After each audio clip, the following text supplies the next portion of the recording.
Hello and welcome to My Take. I'm your host, Holly B. And I am here with my good friend, Red Hawk. How's it going, all you indigenous folks out there? Red Hawk is back in the studio. Oh my I've been goodness. working hard all summer, Yeah. but I've come back.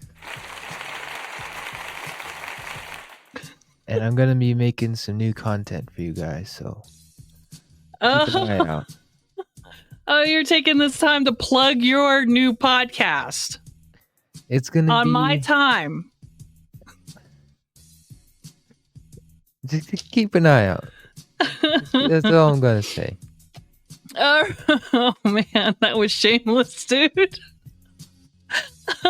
Welcome to My Take. It's been a while since we've been in the studio, but it's kind of like riding a bike. You know, you never forget, and you just kind of get back into the swing of things. What do you think? I feel like it's smooth like butter, baby. Smooth like butter. It comes naturally to me at this point. Whoa, whoa, someone's confidence is starting to inflate.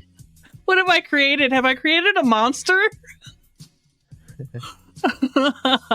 All right, so let's go ahead and get started. I don't want this to go for very long. I know people's time is precious, especially on a school night. Kids are back in school. A lot of information to cover, and basically what we're going to do tonight is just go over the informational meeting from the Wind River Energy Commission that happened last night. So let's go ahead and get into it. Yes. First of all, I do not represent the tribes. Let me be very clear on that. I am exercising my individual sovereignty. I'm a tribal member. I'm a business owner. I'm a woman, a disabled combat veteran, and I'm living and working on the Indian Reservation, Wind River Indian Reservation. I am representing myself. Ergo, my take. Freedom of speech, freedom of the press, and freedom of expression is what I'm exercising. This is my personal opinion. Versus defamation. Let's be very clear about this. Defamation is any false information that harms the reputation of a person, business, or organization. However, personal opinion is protected under the First Amendment. And I do my due diligence to make sure that everything is copacetic. And I'm not responsible for my guest views and comments. Thank you. All right, folks. Wind River Energy Commission informational meeting. I went to the one at the big casino last night. There were two of them. They were at the Shoshone Rose Casino the night before, and I heard it got a little saucy. Ooh. A little saucy, huh? What happened? I don't know exactly, but through the grapevine, I went to the wrong meeting apparently, because the meeting at the big casino the other night was kind of milk toast. Milk toast. What they do? Were they Nothing. Were they crying the whole time? No. It was just kind of. I went to the wrong meeting. It was more saucy at the Rose, so I'm gonna keep that in mind for next time. I like a little fire. Yeah. Okay, so we started off with an opening prayer. And I will say this. For some reason,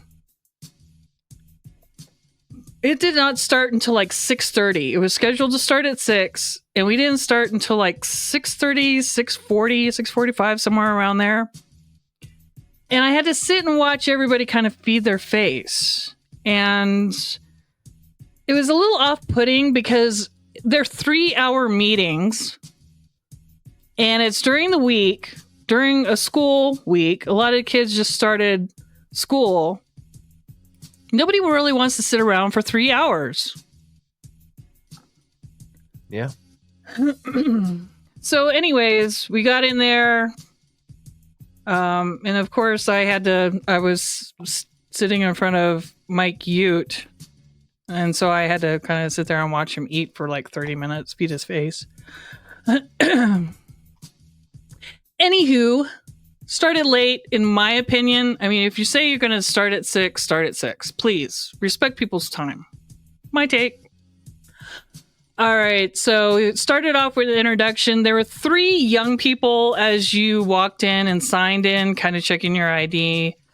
And I don't remember their names, unfortunately. Very young people. And then Mike Ute also introduced Sheila Wapsock Brown as the director. Wait, what's her name? Sheila Wapsock. Wow. And in doing a little bit of research here this afternoon, there is a Francine Shakespeare connection. Apparently, she is married to Francine Shakespeare's son. So this woman here, Miss Sheila, calls Francine Shakespeare mom. Really? Yeah. So anything that deals or involves Francine Shakespeare needs to be looked at very closely, in my opinion. My take. Miss Sheila said absolutely nothing during the whole meeting. Just putting that out there as well, which is interesting for a program director to have absolutely no input whatsoever. I'm not sure where Sheila Wapsock Brown director comes from. I don't know where she comes out of. I don't know her credentials. That would be kind of nice to know. Yeah, that would be. And why don't they have a website that has all that information on it? Like, okay, this is the Wind River Energy Commission. Here's our director. Here are our commissioners. Here's our phone number. Here's our email address. Here's our address. I don't know. Seems kind of shady. Kind of shady. All right. Mike Ute went on to introduce the Wind River Intertribal Council CFO, Chelsea Badhawk. She also did not say much. There are some questions as to whether or not there's a conflict of interest, since she is the CFO of the Wind River Intertribal Council. Should she also be the CFO of the Wind River Energy Commission? I do believe that there is no conflict. And the reason I say that is that the Wind River Intertribal Council is in charge of several different programs, and each program does not have a CFO. There's a centralized Wind River Intertribal Council CFO for all the programs. Now, as much as that causes a lot of heartburn for shared programs, I know Head Start didn't like that. The director over there really took care of her books. They had to, whenever the tribes separated, they had to look out for themselves. So whenever Wind River Intertribal Council came back together, and now they have to fall under a CFO and report to a CFO, a centralized CFO, it caused a lot of heartburn. So the fact that she is also the CFO for the Wind River Energy Commission is normal. It's a shared program. Shoshone and Arapaho shared 50-50. All right, so I looked up Chelsea Badhawk on LinkedIn. This is like one of my favorite pastimes to do. And as you can see here from her LinkedIn, it says she's an innovative CFO driving financial strategy in energy. She is transforming the oil and gas financial landscape. Wow.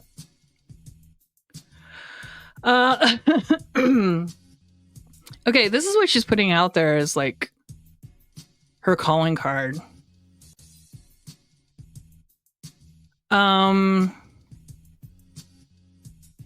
Okay.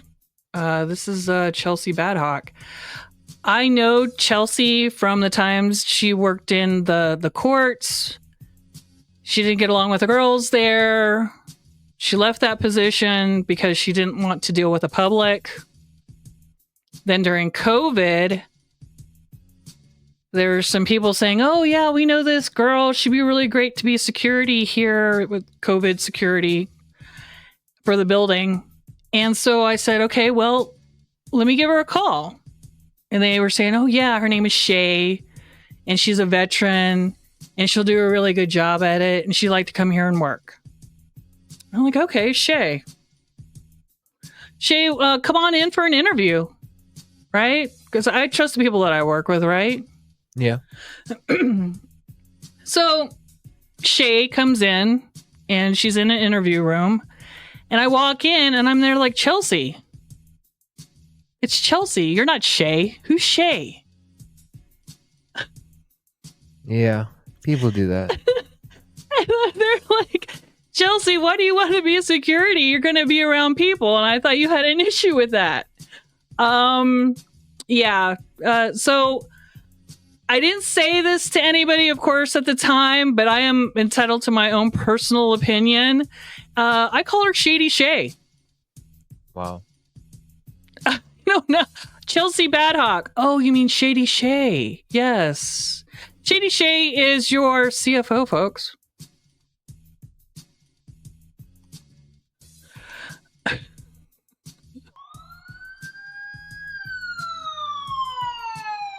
We're raising the alarm here, folks. We are now at DEFCON 2. I mean, that happened. Yeah. So I'm just going to move on from that. Okay, Mike Ute is an Eastern Shoshone commissioner. And, oh, yeah, I have his LinkedIn too. You want to take a look at that?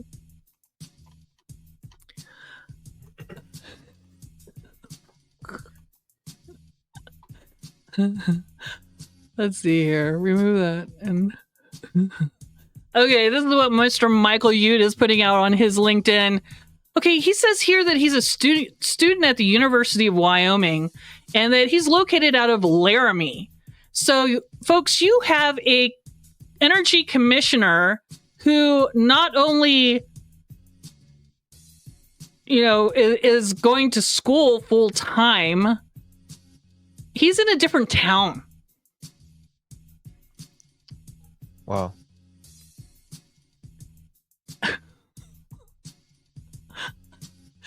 Okay, so you're the Eastern Shoshone Commissioner Michael Ute, full-time student at the University of Wyoming in Laramie. Okay, so he calls himself a contract. He's on contract with the Wind River Energy Commission. But I just wonder how people feel or think about one of their energy commissioners being a full-time student and not even living here on the reservation. I'm curious to know. I wonder. Okay, but he was the MC kind of the evening, introducing everybody, and he was trying to be kind of funny and stuff. And he said, "Oh yes, you are in the Energy Commission meeting. This isn't AA. Haha, yuck, haha. Dude, don't try to be a comedian. Mm-hmm. Don't. It was bad. Really? It was bad. I'm like, are you serious? Oh my. Wah, wah. Okay, so the next Eastern Shoshone Commissioner is Delwayne Compton. And we were told during the meeting that Mr. Delwayne is no longer going to be a commissioner. He's having health issues. I don't know Mr. Compton. Hope he gets better. But Eastern Shoshone folks, you are down a commissioner.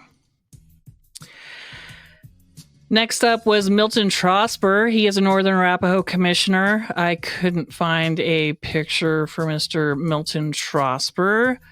Brian Williams is also the second Northern Arapaho Commissioner. There should be 2 on each side. And a Mr. Jim Graham has been an appointee commissioner. Mr. Jim Graham did not look native. What do you look like? He looked like Santa Claus. Kind of. Old Saint Nick. Yeah. So I tried to do some background information, background work, trying to find out who Mr. Jim Graham is. And I didn't come up with much. And then we also had the field inspector, Daryl Hanway. So that was it for the introductions. So according to the meeting agenda, first up was Mr. Ute, and he covered the operations of Wind River Intertribal Council. Now, how many folks out there don't realize that there is federal money that is required to go to both tribes? 50-50. I mean, at this point, who out there does not know that information, you know? Yeah.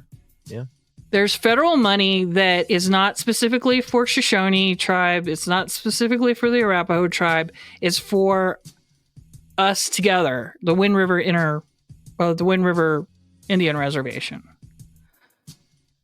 And so programs like minerals compliance, Head Start, transportation, solid waste, fish and game, the courts, and of course the Wind River Energy Commission all falls under Wind River Intertribal Council. So if you have any questions about who their boss is, it's both tribes' councils. So that was his whole thing. He did not have much to say after that, and I think I kind of explained it in like a minute, and he took like 15 minutes to describe and go down that. That was his presentation. Wow.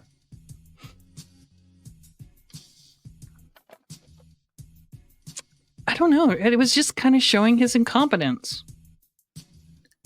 Yeah, I mean, they're good at that.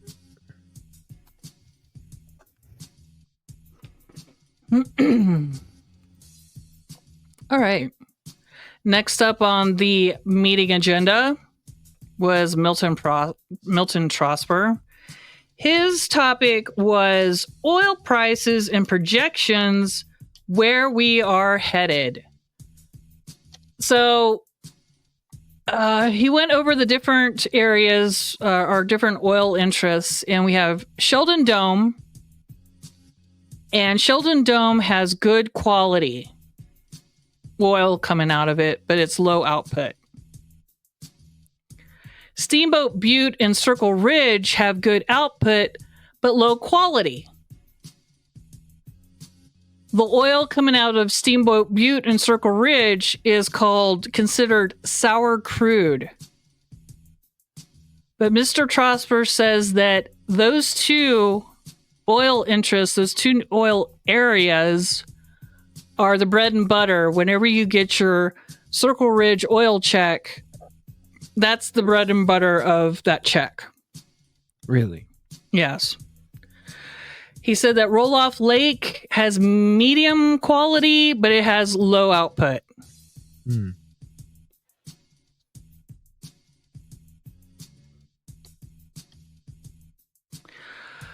Okay. So our oil on the reservation is considered WCS oil, which is that sour crude. And it's often referred to as Western Canadian Select, WCS. And then there's sweet crude, which is a better quality and easier to refine. And that is called West Texas Intermediate, sweet crude. So since we have the sour, which has a lot of sulfur in it, it requires more refining, more energy, more, and also the area that it comes from, its transportation. You have added transportation costs with that too. So I learned that. I thought that was kind of interesting. And if anybody is interested in knowing like our price per barrel, I went into Google and I typed in, what is the price per barrel of WCS oil?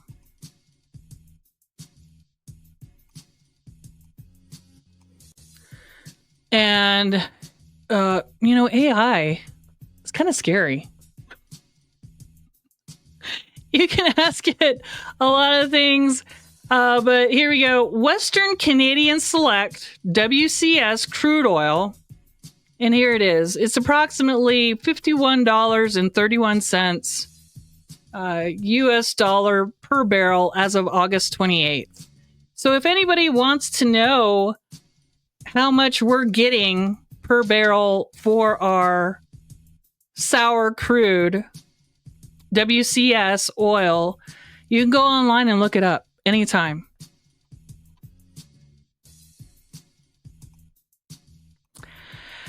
All right. So he said that the driver, transportation quality. That's what's really pushing our prices, the prices of our oil. So we have those kind of two strikes against us. And but it is what it is. So basically where we're headed to is we go by what the market is dictating. And since we have the quality of oil that we do, it kind of is what it is. Yeah.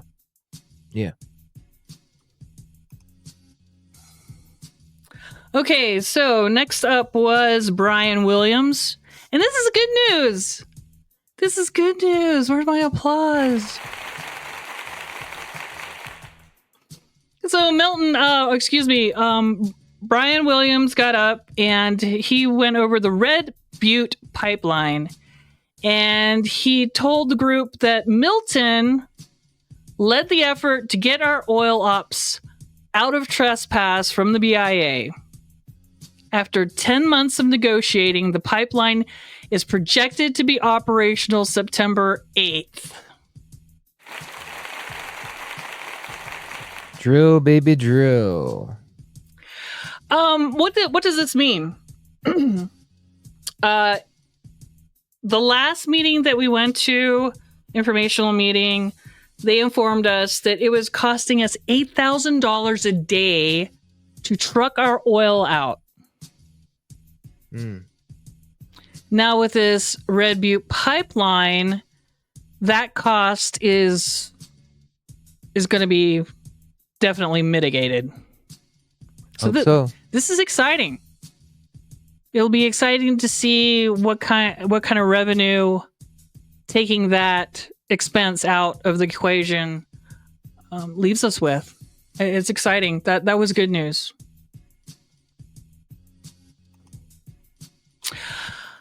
All right. Mr. Jim Graham, Santa. I wish I could have found a picture of him.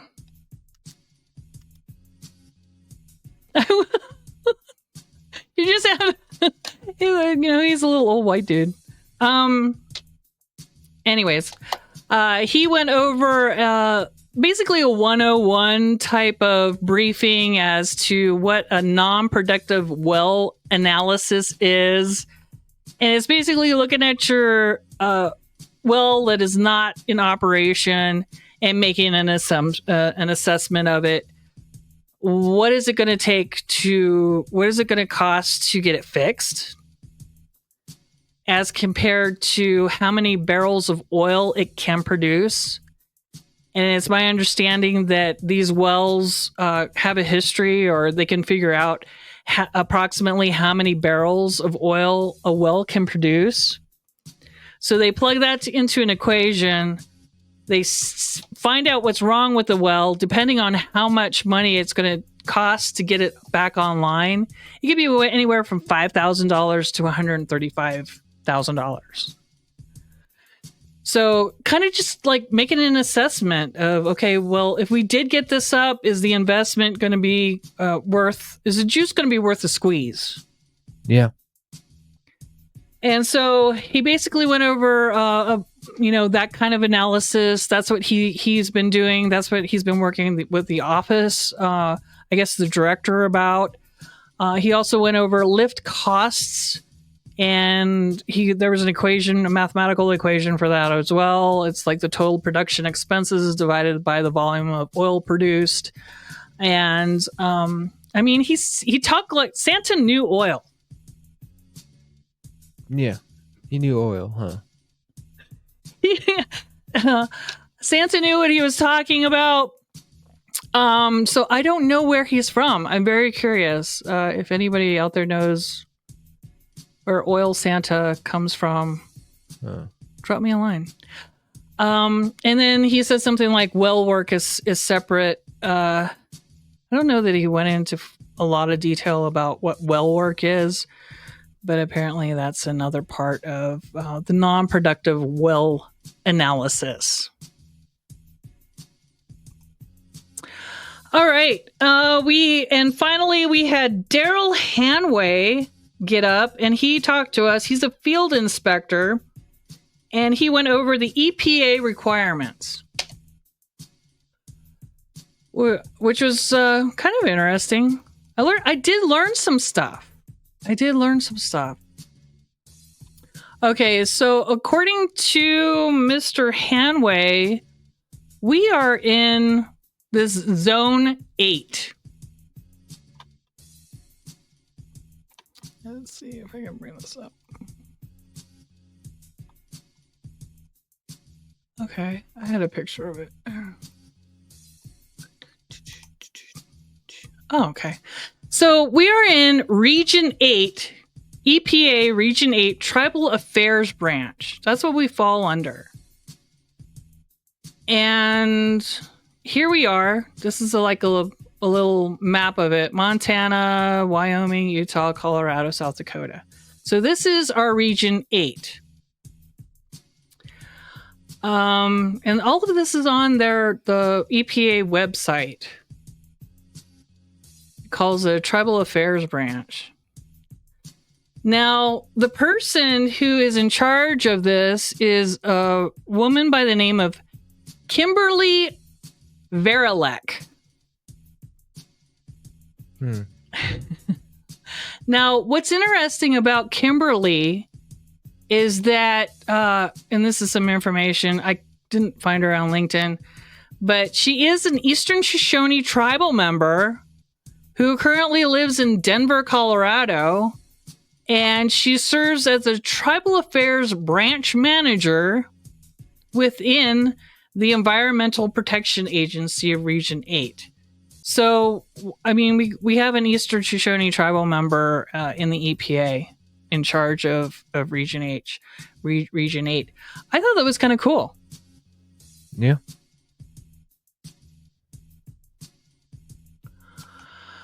I'm kind of bouncing back and forth here.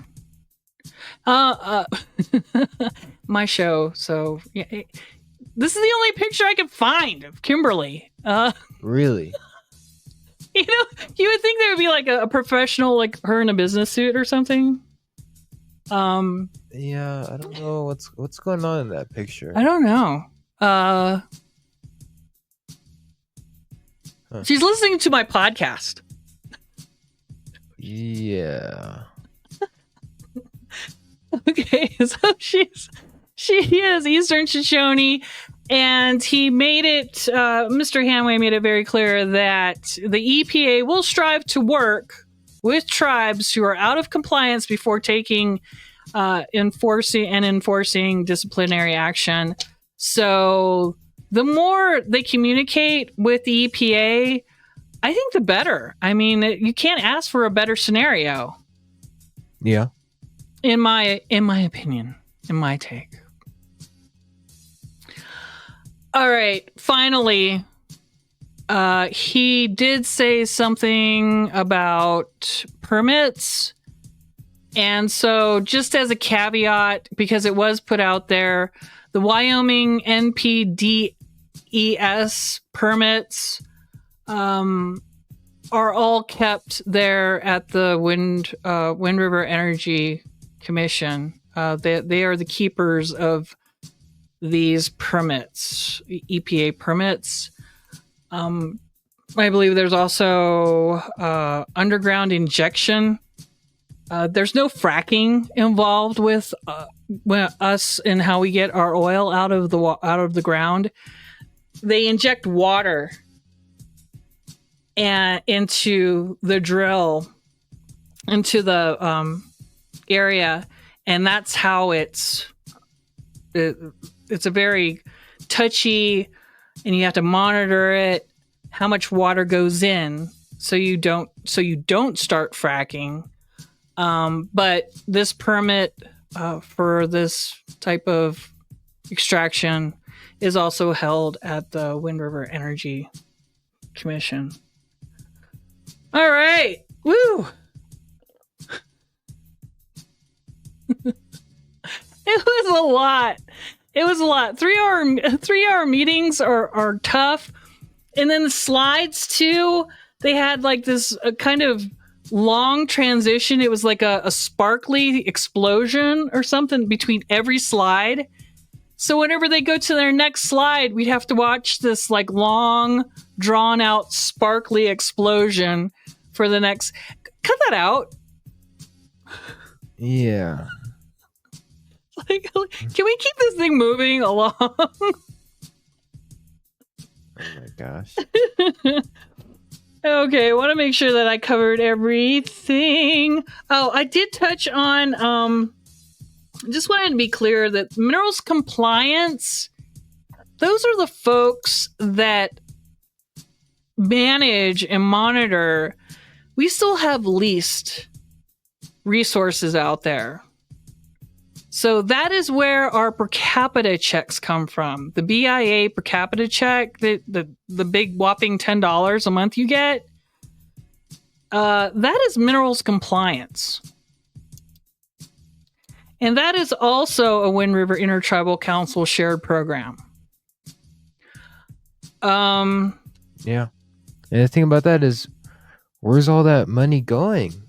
It used to be a lot more. Where did it all go?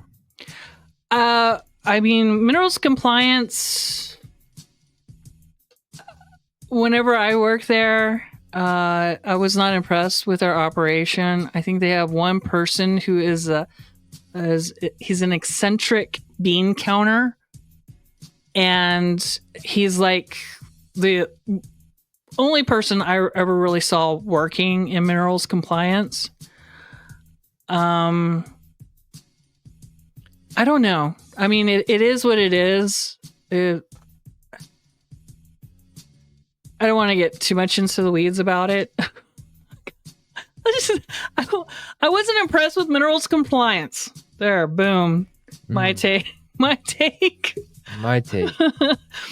And then you have the Wind River Energy Commission, who is in charge of the resources that the tribes that have been turned over to the tribes to manage.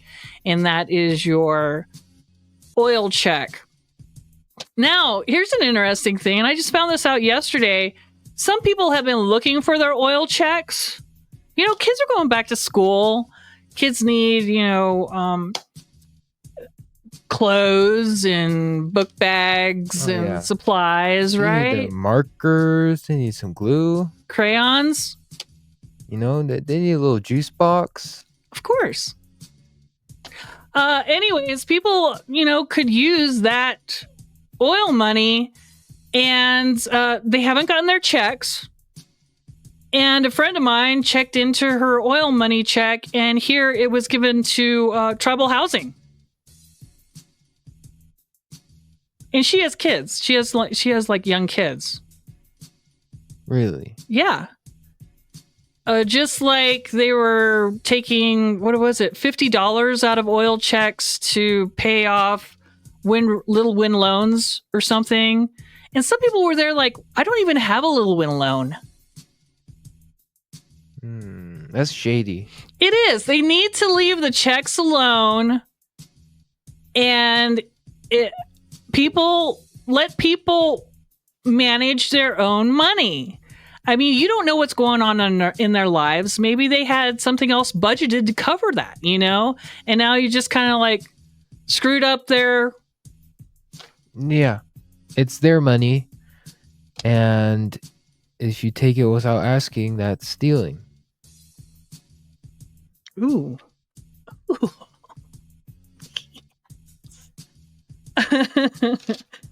Okay, folks, I think I covered just about everything. Interesting meeting. It does seem to be getting better and better. The highlight, of course, was the Red Butte pipeline getting online. That was fantastic news. Hopefully we will be able to see some action out of that. So my final thoughts on the informational meeting from last night is Mike Ute is not qualified to be a commissioner. Boom. I said it. Sheila Wapsock Brown is an ineffective director. She said absolutely nothing. Oil Santa Claus is basically running everything. And as a caveat to that, who is he and how much is he costing us? He's basically running the show. So why do we have a director? I need to see more out of Miss Sheila Wapsock Brown. Okay, and, oh yes, we need to train our own EPA inspectors ASAP. That is something that the EPA offers. They offer to train EPA inspectors. So let's get that, let's make that happen. All right. That's it for me, everybody. Until next time, stay safe out there. Keep it real. All right, relations.